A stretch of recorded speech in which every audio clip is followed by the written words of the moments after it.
Excuse me. Well, hello, people. Welcome back to 90 and Out. I'm Timothy Holt, and this is the newest installment in the Words in Red Jesus Speaks podcast, where we look at the actual teachings of Jesus of Nazareth, what he is recorded saying in the four Greco-Roman biographies, Matthew, Mark, Luke, and John. So I hope you're enjoying this series. If you are, show the love and do all the social media stuff. Hit the thumbs up, comment, share, all that good stuff. And let me know what you're liking.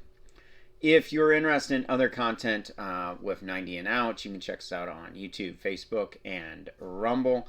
We do monthly live streams on Rumble in the Building for the Kingdom One Brick at a Time, playing with Lego build sets and talking about seminary. We also have the What is the Bible podcast and daily reels on Facebook going through the entire canon Protestant Bible in 1 year. So check out all that good stuff, and without further ado, let's get into today's topic, where we are looking at Jesus playing with words and swords. So without further ado, let's hit the music and get into it.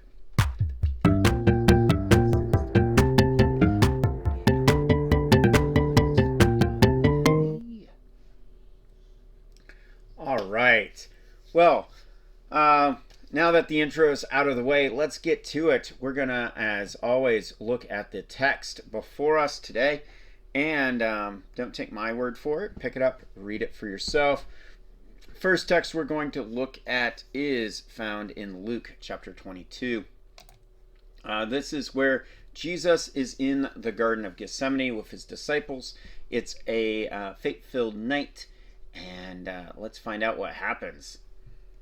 And while he was still speaking, behold, a multitude, and he who was called Judas, one of the 12, went before them and drew near to Jesus to kiss him. But Jesus said to him, Judas, are you betraying the Son of Man with a kiss? When those around him saw what was going to happen, they said to him, Lord, shall we strike with the sword? But Jesus answered and said, permit even this. And he touched his ear. Oh, I skipped a line. Verse 49. And when those around saw, and one of them struck the servant of the high priest and cut off his ear. But Jesus answered and said, permit even this. And he touched his ear and healed him. Then Jesus said to the chief priests, captains of the temple, and the elders who had come to him, have you come out as against a robber with swords and clubs? When I was with you daily in the temple, you did not try to seize me, but this is your hour and the power of darkness. Let's see what John has to say about this fate-filled night and this exchange. John chapter 18. Then Simon Peter, having a sword, drew it and struck the high priest's servant and cut off his right ear. The servant's name was Malchus. So Jesus said to Peter, put your sword into the sheath. Shall I not drink the cup my Father has given me? Then the detachment of troops and the captain and the officers of the Jews arrested Jesus and bound him. And they led him away to Annas first, for he was the father-in-law of Caiaphas, who was the high priest that year. Matthew also records this particular exchange and encounter, and he records it this way in chapter 26. And suddenly one of those who were with Jesus stretched out his hand and drew his sword, struck the servant of the high priest, and cut off his ear. But Jesus said to him, put your sword in its place, for all who take the sword will perish by the sword. Or do you think that I cannot now pray to my Father, and he will provide me with more than 12 legions of angels? How then could the scriptures be fulfilled, that it must happen thus? In that hour Jesus said to the multitudes, Have you come out as against a robber with swords and clubs to take me? I sat daily with you teaching in the temple, and you did not seize me. Wow. What excitement. Talk about a not peaceful night in the garden, right? Remember, shortly before this, a few days before this actually, Jesus is entering Jerusalem and being crowned King of the Jews. It's a week before Passover. This happens only, I think, 2 days before Passover. And he goes to the temple and he's teaching in the temple for like 3 days straight. And they want to arrest him. They want to kill him. But they can't because there's too much going on with the crowd. And they risk an open revolt. So, yeah. Now, during this entire time, Pilate is not in Jerusalem. He is actually in Caesarea, I believe. Caesarea Philippi. Or Samaria. But he is not in Jerusalem. He actually comes into Jerusalem because of the ruckus that happens earlier in the week. We find that in recorded by people like Josephus. So I find it fascinating that Pontius Pilate, the one guy who can sentence Jesus to death and execute him, isn't there.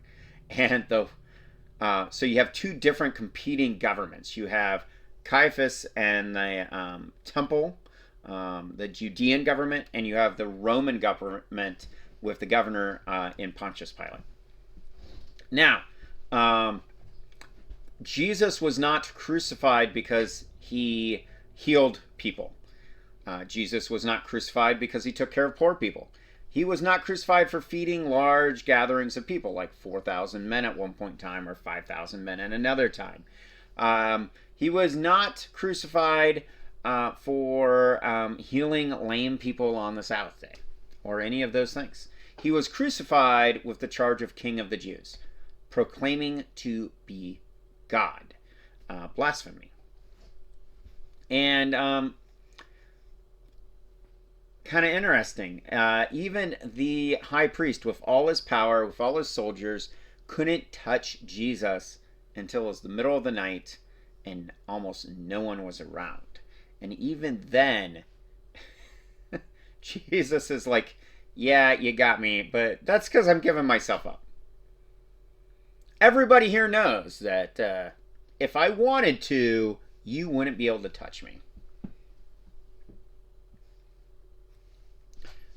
And that is fascinating. I find it absolutely fascinating how people try to divorce Jesus from his claims to deity. And they just want to look at him as some wise teacher, some profound guru, life help guy with wisdom, but they want to take away his deity. And here we see very clearly he tells Peter, put away your sword.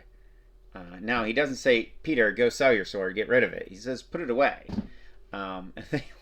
They are surrounded by guards, military personnel, and this former fisherman isn't thinking clearly. He's acting, not thinking clearly.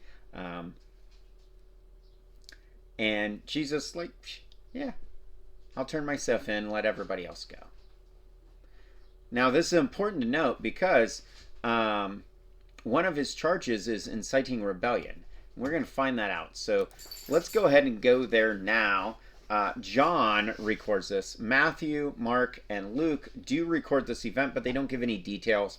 They just state in one or two sentences that Pilate interviewed Jesus, and Jesus basically stayed silent. Okay, didn't really give a response.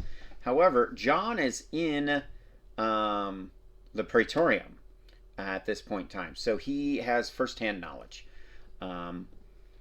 During this particular exchange, Peter is actually in the courtyard around the Praetorium. He's not inside, and the rest of the disciples are nowhere to be found. So they have all scattered. Every one of them have just gone. Okay, but Peter followed. kind of, tucked back away, and he is in the back. But John is in the praetorium. So let's go ahead and read that now. Then Pilate entered the praetorium again, called Jesus, and said to him, "Are you king of the Jews?" Jesus answered him, "Are you speaking for yourself about this? Or did others tell you this concerning me?" Pilate answered, "Am I a Jew? Your own nation and chief priests have delivered you to me. What have you done?" And Jesus answered, "My kingdom is not of this world. If my kingdom were of this world, my servants would fight, so that I should not be delivered to the Jews. But now my kingdom is not from here." Pilate therefore said to him, "Are you a king then?" And Jesus answered, "You said rightly that I am a king. For this cause I was born, and for this cause I have come into the world, that I should bear witness to the truth. Everyone who is of the truth hears my voice." Pilate said to him, "What is truth?" Right there, that's the million-dollar question, isn't it? What is truth? John continues with, "And when he had said this, he went out again to the Jews and said to them, I find no fault in him at all." Now, what is the punishment in Rome for insurrection, for inciting a revolt against Rome? It's death. It's crucifixion. What is the punishment in Judea with the chief priests for claiming to be God and not being God? Well, it's called blasphemy, and the punishment is also death. However, because Judea is part of the Roman Empire, Rome says the only time someone can be executed is if Rome does it. And that's why the chief priests have to go to Pontius Pilate to get Jesus executed. It's because they're not legally allowed to do it themselves. Trust me, they wanted to. There is all the evidence that you could possibly want saying they absolutely wanted Jesus dead. But they still had to make nicey-nicey with the Romans, since the Romans were in power. And Pontius Pilate, he's like, I don't find any reason to kill this guy. That's not because Pilate was a nice guy. It's not because Pilate had some aversion to crucifixion or killing people. It's because this is a 11th hour trial, basically. It's early in the morning. There was already crucifixions scheduled. We know that because there's other bandits crucified with Jesus. We also know that because of Barabbas was scheduled to be crucified with those bandits, and Jesus literally takes his place. Crucifixions were not a, hey, this morning we woke up and we want to crucify people. They actually had some planning involved because there had to be a site picked out. There had to be the crucifixes, the crosses themselves constructed, things like that. So we know a crucifixion was scheduled, right? So Pontius Pilate definitely had no weak stomach for crucifying people. He didn't. However, in this case, we find out also that his wife tells Pontius Pilate have nothing to do with that innocent man. She was up all night with a dream about Jesus and tells her husband, hey, don't touch him. Find some reason to get rid of him. Like, out of your hands. Wash your hands of him. All right? But Pontius Pilate's still the governor. He still has to do his job. And let's face it, the only reason he's in town is because there is a massive uproar and ruckus earlier in the week. Otherwise, he'd still be at his vacation home up north. And his story tells us about Pontius Pilate. He wasn't a fan of the Jews in general. He didn't really like hanging out with them. He preferred being in Caesarea Philippi or in Samaria. But he still had to do his job. So he goes to the praetorium in Jerusalem, and he's presiding over this kangaroo court trial. Now, you astute readers probably noticed that Peter did draw a sword.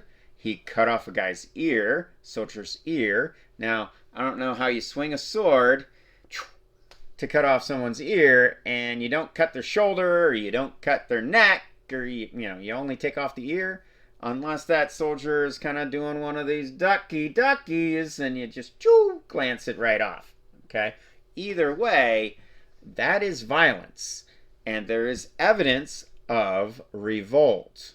Jesus says, my servants would fight.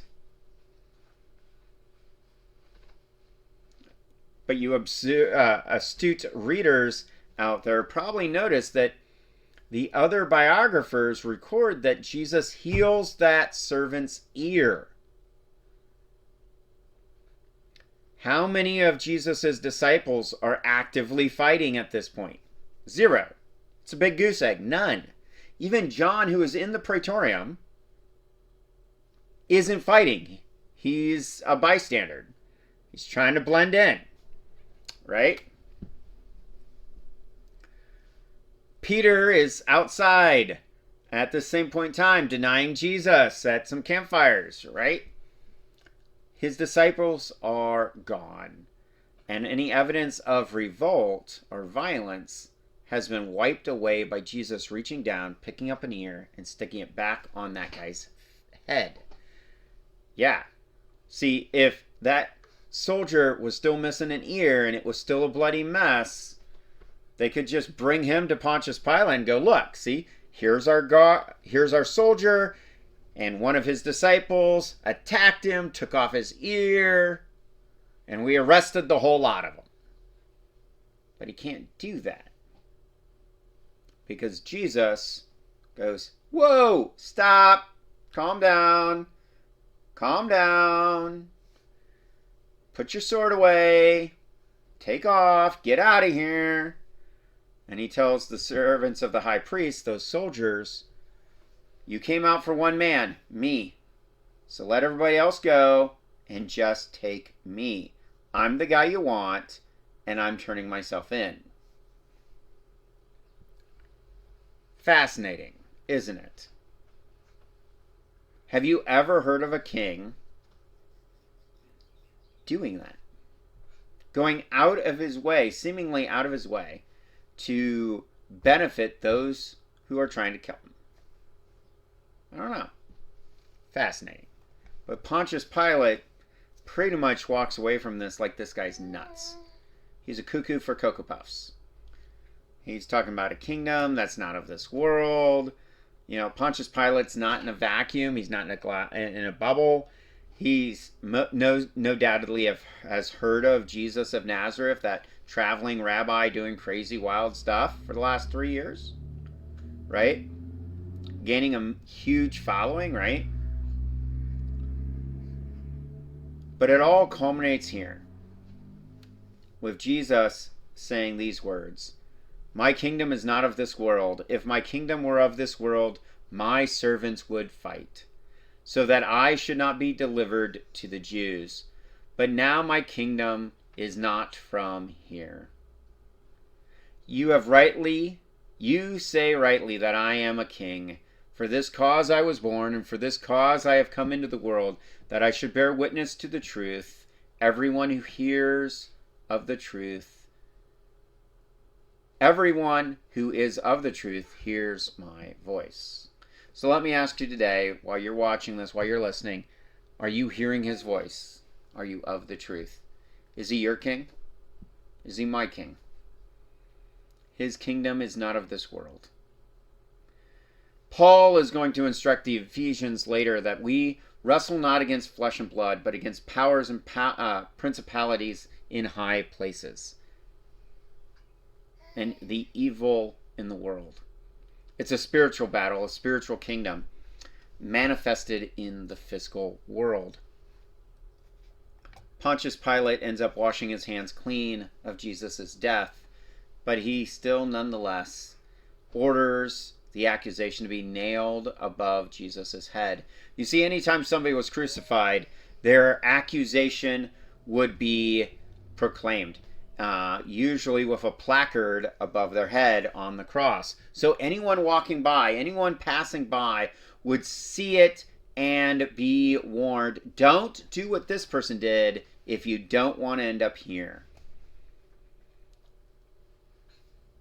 Just like that today, we don't execute everybody who breaks the law. We execute for high crimes and treason.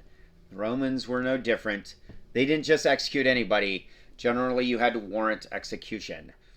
And that required high crimes and treason. Jesus proclaims to be king, but he does not proclaim to overthrow Caesar. Therefore, no revolt. He is innocent of the charges brought against him. He is not revolting or mounting an insurrection against Rome.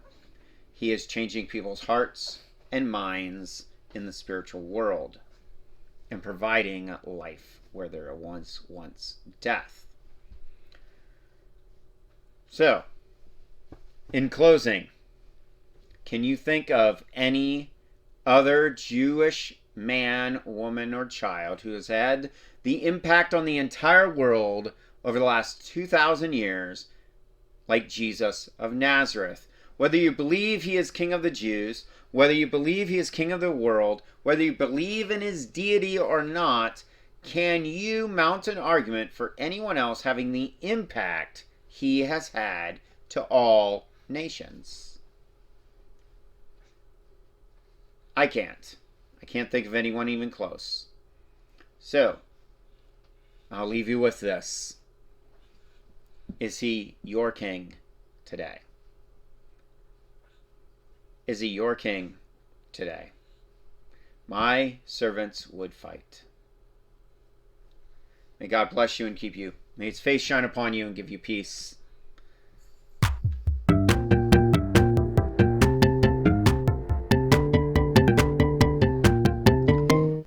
Thank you for watching. If you're still watching or listening, feel free and hit that thumbs up, thumbs down button, all the social media good stuff. And I will check you out on the next one. Next week, we will be live on Rumble with Building for the Kingdom, one brick at a time. So if you haven't got in your votes, wrong way.